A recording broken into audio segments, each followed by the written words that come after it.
उदयनिधि स्टालिन का एक बयान जो उन्होंने कहा था डेंगू मच्छर मलेरिया और कोविड की तरह सनातन धर्म को समाप्त कर देना चाहिए। उनके बयान की क्रिया की प्रतिक्रिया के रूप में हमने कहा कि जो उनका गर्दन काटेगा उसको मैं 10 करोड़ दूंगा। अगर वो अपने बयान पर कायम रहेंगे तो फिर मैं जगत गुरु परमहंस से आचार्य मैं 100 करोड़ रुपए दूंगा जो उनका गर्दन काटेगा।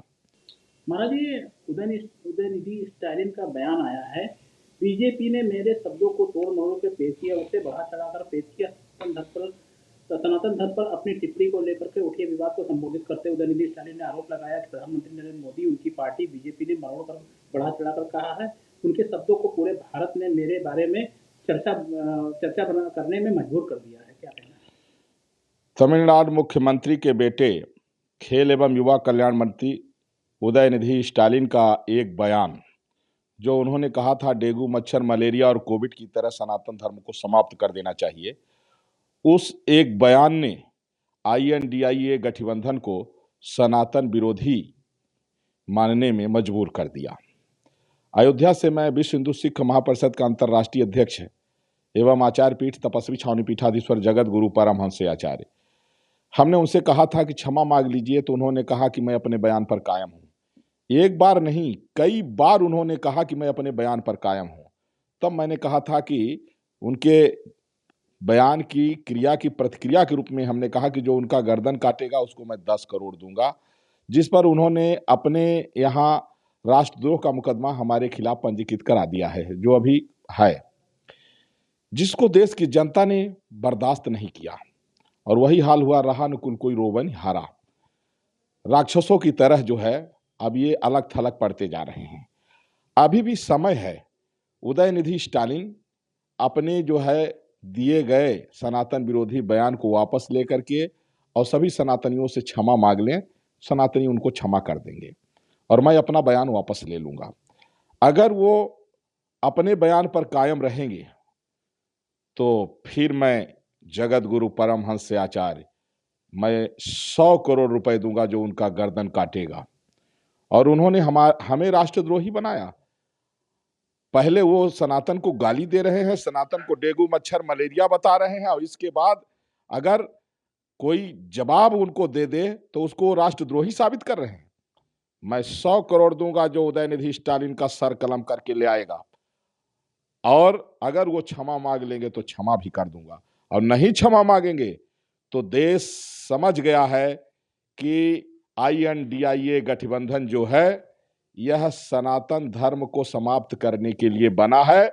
और लगातार इस तरह की उदयनिधि स्टालिन के बयान के बाद सनातन विरोधी बयानों की बाढ़ सी आ गई। जिस तरह से डीएमके के सांसद ए राजा ने बयान दिया, उन्होंने तो और जो है तो कहा कि इसको कोविड और एचआईवी की तरह समाप्त करना चाहिए। और इसके बाद जो है मल्लिकार्जुन खड़गे का बेटा भी जो है तो कहाँ पीछे रहा, उसने भी जो है तो उनका समर्थन किया। देशवासियों को ये बात अब समझ में आ गई कि आईएनडीआईए गठबंधन सनातन धर्म को समाप्त करने के लिए बना है, इसलिए आईएनडीआईए गठबंधन को ही समाप्त क्यों न कर दिया जाए, अब ये जनता ने मन में बैठा लिया है। और देश के माननीय प्रधानमंत्री नरेंद्र मोदी जी को मैं धन्यवाद दूंगा कि सनातन धर्म का उन्होंने पक्ष लिया। और जिस दिन जब 2 सीट में भाजपा थी और जब भाजपा ने ताल ठोका था कि रामलला हम आएंगे, मंदिर वही बनाएंगे, तो सेंट्रल में फुल मेजोरिटी से भाजपा आई और कई स्टेट में आ रही है। और जिस दिन माननीय प्रधानमंत्री नरेंद्र मोदी जी सीना ठोक के कह देंगे कि भारत में 100 करोड़ हिंदू रह रहे हैं और देश का पार्टीशन धर्म के आधार पर हुआ है, इसलिए हिंदुओं की जो मांग है भारत को संवैधानिक रूप से हिंदू राष्ट्र घोषित कराने की, जिस दिन मोदी जी कह देंगे कि मैं हिंदू राष्ट्र बनाऊंगा, उस दिन से आईएनडीआईए गठबंधन साफ हो जाएगा और देश उसी के साथ में रहेगा जो धर्म और राष्ट्र की उत्थान की बात करेगा। उन्होंने ये भी कहा कि भाजपा और मोदी जो है हमारे बयान को तोड़ मरोड़ के पेश किया है। तोड़ मरोड़ को तब कहते हो जब उनसे कहा गया, कई बार जो है चर्चा हुई तो वो खुद ही कह रहे थे कि मैं अपने बयान पर कायम हूं। तो तोड़ मरोड़ के कौन पेश कर रहा है? हमारे ऊपर उन्होंने राष्ट्रद्रोह का मुकदमा पंजीकृत कराया। अब ये कोई तोड़ मरोड़ की बात है? गाली वो दे रहे हैं, अगर उसका जवाब दे रहा हूं तो हमको राष्ट्रद्रोही बता रहे हैं। उनका बाप मुख्यमंत्री है तो वही सरेआम गुंडई है कि जो है उल्टा चोर कोतवाल को डांटे। इसलिए वो क्षमा मांग लें और जो हमारे ऊपर राष्ट्रद्रोह का मुकदमा पंजीकृत है उसको वापस कर लें, जनता क्षमा कर देगी। और नहीं तो हम इनाम बढ़ा के हमने 100 करोड़ कर दिया है। और जो भी सनातन विरोधी है, अगर रावण सीता को वापस कर दिया होता तो राम को वध करने की जरूरत नहीं थी, लेकिन जब सीता को वापस नहीं किया तो राम जी ने वध किया। उसी तरह से उदयनिधि स्टालिन का वध भी होगा।